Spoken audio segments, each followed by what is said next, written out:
Heavy rain and strong winds caused problems across the region like power outages, fallen trees, and flooding. This was all yesterday. So now that the storm has blown away, now you may have to deal with insurance after the storms. 10 on your side, Deja Parker joins us with some tips on how you can manage those insurance claims.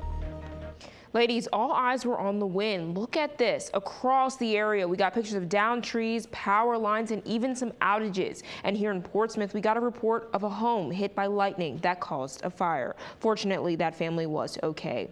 This was a big storm. Some area schools released students early. Here are some tips on how to deal with those insurance claims after the storm. Officials say as long as you have insurance before the storm, you are covered for damages caused by nature. Each case is different depending on the damage caused to the property. So in some cases, you may need a professional to come out and assess the damage and harm to the home. This would need to be done before filing the claim with your insurance company.